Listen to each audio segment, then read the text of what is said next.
పెట్టుకున్నాను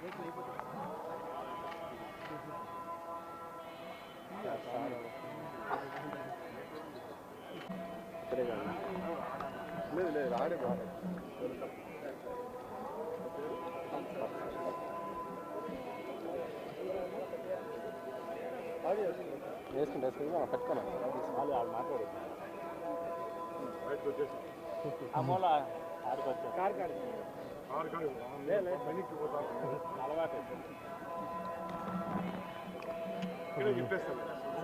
టర్నింగ్ తిరిగి white paint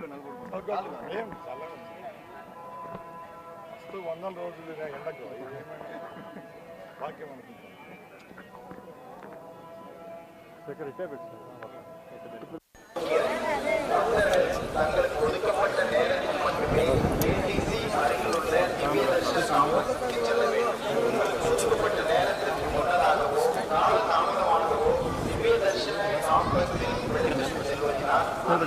sir 1 second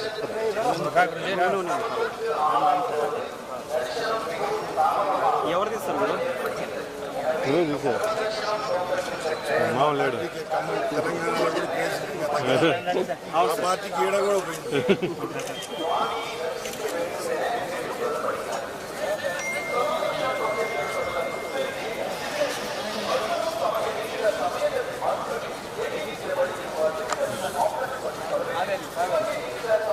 రెండోది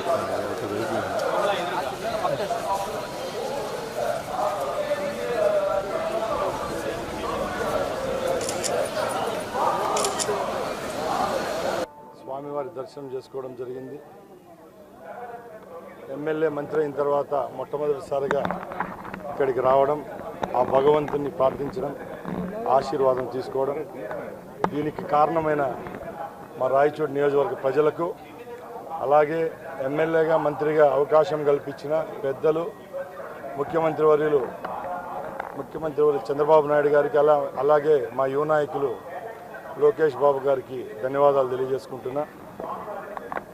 తెలుగుదేశం ప్రభుత్వం ఏర్పడిన తర్వాత ఈ రాష్ట్రంలో పేద ప్రజల పక్షాన మేమున్నామంటూ గత 2 నెలలుగా ప్రవేశపెడుతున్న సంక్షేమ కార్యక్రమాలు అయితేనేం, చేపట్టే అభివృద్ధిపై సమీక్షలు అయితేనేం, మా మంత్రిమండలిలోనైతేనేం, అలాగే మా ఎమ్మెల్యేలు అయితేనేం, ప్రజల కోసం ప్రజలతో పనిచేస్తున్నాం.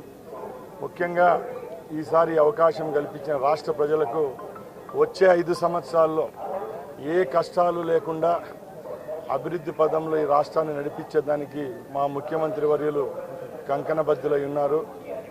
అలాగే ఈ రాష్ట్ర ప్రజలు మా మీద పెట్టిన నమ్మకాన్ని ఒమ్ము చేసుకోకుండా గత ప్రభుత్వాలలాగా కాకుండా ఇప్పుడు ప్రజల పక్షాన్ని నిలబడి ఏవైతే సంక్షేమ పథకాలు, అభివృద్ధి పథకాలు ఏవైతే ఉన్నాయో ప్రజలకు చేరువ చేసి మన్నలు పొందే విధంగా ఆ భగవంతుణ్ణి కోరడం జరిగింది. అలాగే ఈ రాష్ట్రాన్ని అభివృద్ధి పయంలో నడిపిస్తున్న ముఖ్యమంత్రి గారికి నిండు నూరేళ్లు ఆయుష్ ప్రసాదించాలని ఆ వెంకటేశ్వర స్వామిని ప్రార్థిస్తూ సెలవు తీసుకుంటున్నాం. ఏవైతే మేము స్కీములు చెప్పామో అవన్నీ రాష్ట్రంలో ప్రవేశపెట్టడం జరుగుతూ ఉంది. ముఖ్యంగా మీరందరూ చూశారు, మొన్న 2వ విడతగా కూడా పెన్షన్లు ఇచ్చేసాం. అలాగే ముఖ్యమంత్రిగా ప్రమాణ స్వీకారం చేసిన తర్వాతే ల్యాండ్ టైటిలింగ్ యాక్ట్ ఏదైతే చెప్పామో దాన్ని రద్దు చేశాం. ఇప్పుడు ఆగస్టు 15వ తారీఖున పేద ప్రజలు ఎవరైతే ఈ రాష్ట్రంలో ఉన్నారో వాళ్ళందరికీ కడుపు నిండా అన్నం పెట్టే పథకం ఏదైతే ఉందో ఎన్టీఆర్ క్యాంటీన్ను మరొకసారి ప్రారంభించేదానికి మా ప్రభుత్వం సిద్ధంగా ఉంది. అలాగే ఏ హామీలు మేము చెప్పామో ఆ హామీలన్నీ ఒకటొకటి నెరవేరుస్తున్నాం.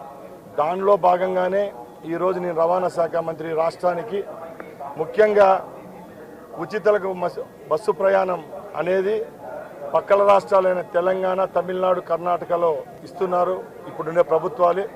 మన రాష్ట్రంలో అది ప్రవేశపెట్టే రోజుకి ఎక్కడ 1% కూడా తప్పు జరగకుండా ఆ రాష్ట్రాల్లో పర్యటించి ఏ విధమైన మార్పులు చేర్పులు చేయాలో మా అధికారులు అయితేనే మేమైతే ప్రయత్నిస్తున్నాం. అతి త్వరలోనే ఇంత విజయానికి కారులైన మన రాష్ట్ర మహిళామూర్తులందరికీ ఈ ఉచిత ప్రయాణాన్ని అతి త్వరలోనే ఈ రాష్ట్రంలో తీసుకొస్తున్నాం. సార్ ఇది ఎవరైనా చూస్తే నవ్వుతారండి. నేను కూడా నిన్న సోషల్ మీడియాలో ఈరోజు చూడడం జరిగింది. 900 మంది భద్రత కావాలని అడుగుతున్నారంట. ముఖ్యంగా మేము ఒకటే చెప్తున్నాం, గత ప్రభుత్వాలు మీలాగా మేము ప్రతి ఒక్కటి మా చేతుల్లో తీసుకొని భద్రత కుదించడం పూర్వ ముఖ్యమంత్రులకు ఎలా చేశారో ఆ తప్పు మేము చేయడం లేదు. ఎవరికి ఏ కేటగిరీలో భద్రత కల్పించాలో రాష్ట్ర ప్రభుత్వాలకు తెలుసు. ఇప్పుడు కాదు, గత 50-60 సంవత్సరాల నుంచి ఏ ముఖ్యమంత్రి ఏ కేటగిరీలో ఉంటారో ఆ విధమైన భద్రత ఆయనకు కూడా కల్పిస్తారు తప్పక. దాని విషయంలో మేమైతేనేం మా ప్రభుత్వం అయితేనేం చిన్న చూపు అయితే ఎవరి మీద ఉండదు.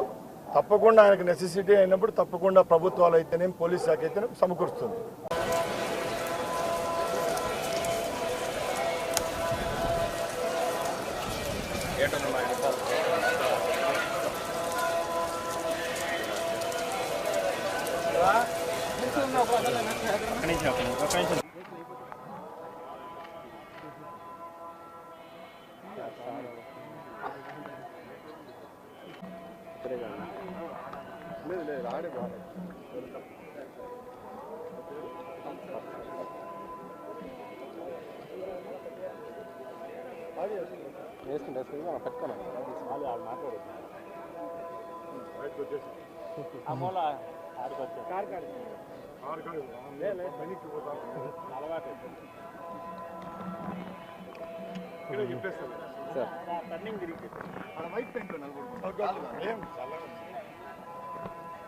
అసలు 100 రోజులు ఎండకు భాగ్యం అనుకుంటాం.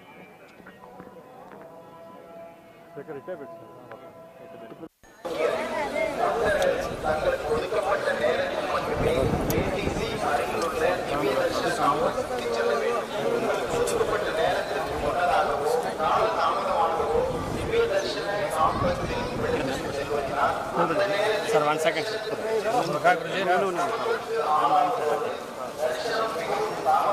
ఎవరు తీస్తారు మామూలు పార్టీకి ఈడ కూడా పోయింది.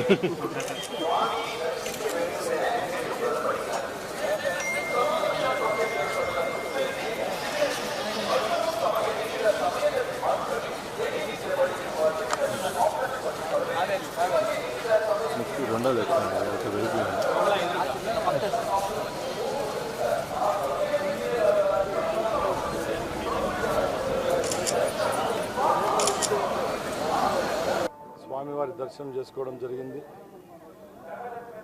ఎమ్మెల్యే మంత్రి అయిన తర్వాత మొట్టమొదటిసారిగా ఇక్కడికి రావడం, ఆ భగవంతుని ప్రార్థించడం, ఆశీర్వాదం తీసుకోవడం, దీనికి కారణమైన మా రాయచోటి నియోజకవర్గ ప్రజలకు, అలాగే ఎమ్మెల్యేగా మంత్రిగా అవకాశం కల్పించిన పెద్దలు ముఖ్యమంత్రి వర్యులు చంద్రబాబు నాయుడు గారికి, అలాగే మా యువ నాయకులు లోకేష్ బాబు గారికి ధన్యవాదాలు తెలియజేసుకుంటున్నా. తెలుగుదేశం ప్రభుత్వం ఏర్పడిన తర్వాత ఈ రాష్ట్రంలో